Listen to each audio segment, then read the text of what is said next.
মঞ্চে উন্নয়নের ডাক কিন্তু মাঠে অনাহারের হাহাকার। কৃষ্ণপুর বিধানসভার চাকমাঘাট শিবিরে পরেশ দেববর্মার 4 সদস্যের পরিবার আজও বেঁচে আছে চরম অভাবের সঙ্গে লড়াই করে। দৈনিক মজুরির অনিশ্চিত আয়ে কোনো মতে চলে সংসার।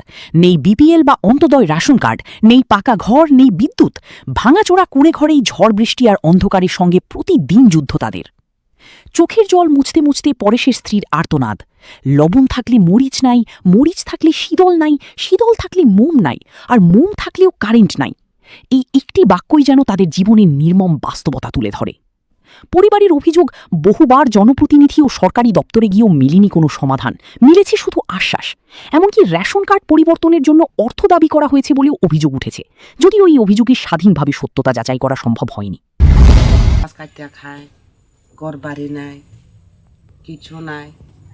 লবণ থাকলে মরিচ নাই, মরিচ থাকলে শীতল নাই, হ্যাঁ, শীতল থাকলে বাড়িতে মোম নাই, কারেন্ট নাই, কিছু নাই। আপনার এই বাড়িতে এখনো বিদ্যুৎ নাই, কারেন্ট নাই? কারেন্ট লাইন দিছে না? আমার কারেন্টই নাই। এখন 100 টাকা কেজি লিটার কেরোসিন রেশনে লইয়া লইয়া জ্বালাইতে লাগে, কিছু নাই। আপনার রেশন কার্ড কি রেশন কার্ড, এপিএল না বি? এখন প্রশ্ন একটাই, উন্নয়নের দাবির মাঝেও কেন আজও এমন অসহায় জীবন? প্রশাসন কি এবার এই অভিযোগগুলোর নিরপেক্ষ তদন্ত করে প্রকৃত সত্য সামনে আনবে? তেলিয়ামুড়া থেকে Hiranmoy Roy report, the news 9।